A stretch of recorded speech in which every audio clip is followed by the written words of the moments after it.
And that was about the nature of reality, the illusory nature of what we call physical reality, the fact that solidity is illusional, and that we live in a holographic, illusory physical reality, which is only one level of many multi-levels of this reality. It operates on a waveform level, vibrational level, it operates on an electrical level, it operates on a digital level, and it operates on the holographic level, which we in the conscious mind perceive as the world. And to appreciate that when I look through my eyes, another illusion funnily enough, which is why when people have near-death experiences, they leave the body and they're looking down on the body with the eyes, but they're still seeing. So, I mean, the scale of illusion in our so-called physical experience is extraordinary. I mean, and we've not got to the bottom of it yet. But it is that when I look through my eyes, shall we say, that people think that they're seeing everything there is to see in the space that I'm looking at. No, they're not. They're seeing a tiny band of frequency called visible light, which is so tiny it is ludicrous. And the rest of what exists in this universe, and even mainstream science would say this, although it's Stone Age science I would suggest, but even it sees this, that the overwhelming vast majority of what exists in this universe, in energy, matter, mass, whatever you want to call it, its different forms, we cannot see. And therefore, we are living, if you like, in like a holographic television channel. Mm-hmm. So, all I'm seeing now as I look here is this tiny frequency range called visible light. Channel 1. Yeah, but all the other levels of reality also share the same space as the one that we're experiencing. And, you know, we've got digital television coming in now and all that stuff, but if you take the analog version of television, radio too, they are sharing the same space without interfering with each other, because they're on different frequencies. And thus, interpenetrating this reality that we experience with the conscious mind, it are all the other realities where very, very different worlds are manifest, and with very different what we call laws of physics. And so it's from these frequencies that are very, very close to this one that we use the term with radio and television where interference takes place. And if you have two radio stations that are well away from each other in the frequency band, then they don't interfere with each other. One's not aware of the other one. But you get two frequencies that are close, and it might be dominated by one, but there's interference from the other. Why? Because the frequencies are very close.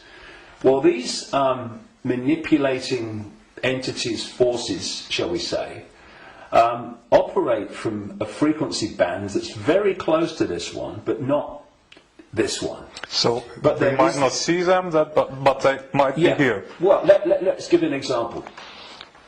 You'll see stories of UFOs appearing out of nowhere and disappearing into nowhere. You'll hear stories about people saying this entity appeared out of nowhere and disappeared into nowhere. Well, they haven't disappeared.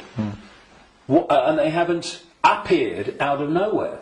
What they've done is they've entered the frequency band that we can decode, the visible light frequency band that I'm talking about, and when it enters that, we start decoding that information because it's now in our ability to do that. And as we start decoding it, bang, to the observer, it appears that it's just come out of nowhere.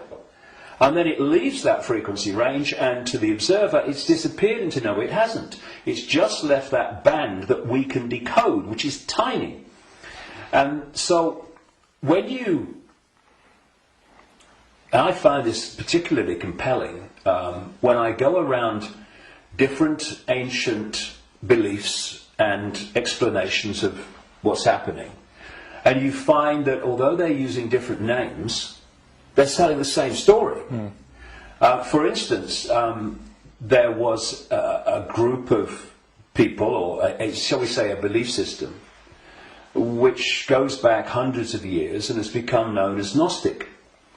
This was the belief system of people that ran the great library of Alexandria, with Hypatia, who was slaughtered by a mob inspired by the Roman Church, because that library carried information and knowledge that would have, as it circulated, demolished the Roman Church's version of everything. And it was challenging the Roman Church version of everything. And what's interesting is whenever you come across the Gnostics' belief system expressing itself, you see it's followed by slaughter, suppression, and the destruction of that knowledge.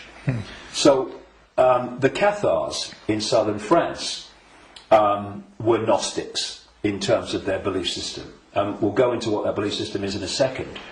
And so, again, in went the church, and all these, people that kill for the church, and they destroyed the Cathars. It's, I think, 1244 was the last stand to the mountain fortress at Montségur in southern France, in the foothills of the Pyrenees. And again, it's not just we slaughter them, but we destroy their knowledge. But a fantastic thing happened in 1945 when a sealed jar of Gnostic writings, quite considerable writings, was found by a peasant in Egypt in 1945. And they describe much of the Gnostic belief system. Now, key in my interest, one of the things, of course, as a quick aside, they were telling a very different version of the Christian story. And we might get into that because it's relevant. But the key thing for me was that around a fifth of these texts were about a phenomenon they called the archons. And the archons, these Gnostics said, were a manipulative force that operated outside of human sight, that was basically, as we would call it, an energetic form rather than what we would call a physical form, though it could manifest as physical form through holographic projections and stuff. And these writings even talked in their own way about the illusory nature of this reality. And they talked about the archons were the, if you like, like cyborg, we would call it, troops of something they called the demiurge. And the demiurge is what Christians call the devil, and this negative force. And what these writings said is that this reality that we're experiencing was not created by some divine force. It was created by the demiurge and the archons, and it was a fake reality. And that they manipulated by accessing the human psyche and manipulating humans' perception of reality. And there was some very, very interesting things that they said about the archons.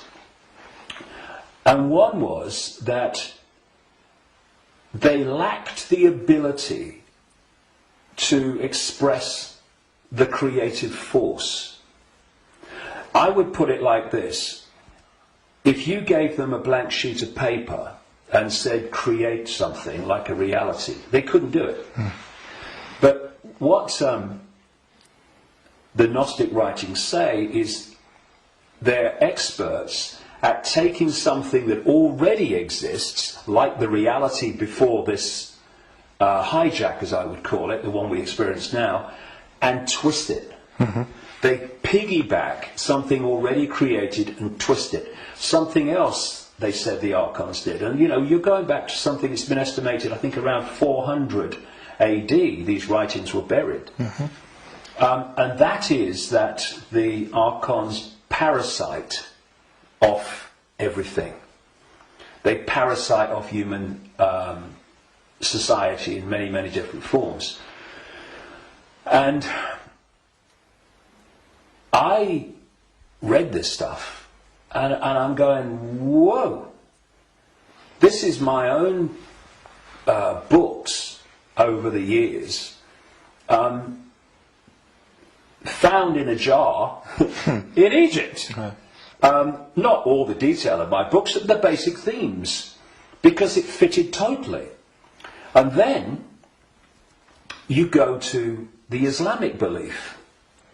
And not just the Islamic belief, because this came from pre-Islamic Arabia originally. And that is the very considerable focus in Islam on energetic beings they call the jinn. And when you look at the jinn and you look at what the Gnostics said about the archons, hallelujah, hello, they're the same thing. And then you go around other cultures and you see the same recurring theme. And so when you look then at human society,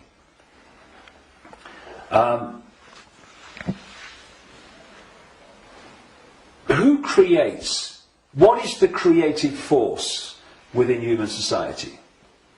Humans. Should be. What do these families that I've been exposing all these years, what do? They piggyback off that creative force and manipulate it and direct it in a way that suits them. What do these network of families also do? They parasite off human effort, human labour, human energy, human creativity. The banking system, I rest my case. What is the global banking system except a structure totally focused on parasiting the energy and off the efforts of the human population? What is taxation? In the way that it is today, it is parasiting of human efforts and human creativity. So, what I also found interesting is that the archons are described as we would say, like cyborgs. They almost like, they're computer-like, and they serve this force they call the demiurge. Well, I've been talking about these reptilian entities that operate outside human sight but can come in, and the archons can, but they can't stay for long because of the frequency difference. They can come in for a while, but it takes so much energy to stay in our reality because it's not their natural frequency band that they can't stay for long. And what they've done, just as a quick aside before I continue that thing about the reptilians, what they've done is they have created a network of bloodline families going way back to the ancient world, which represent their interests with invisible light because they can't come here and stay for very long. So these families, where their outer human form, if you like, is operating within the frequency band of visible light, they are the archon representatives within human society. And this is why you get this network of families that sit on top of the banking system, the transnational corporation network, the media ownership level, top of science, top of the education system, top of the military, top of the global intelligence network. These are these families representing what the Gnostics called the archons. And I was just going to say a few minutes ago, when you look at how these archons are described, they're just like the reptilians that I've been writing about for years in terms of their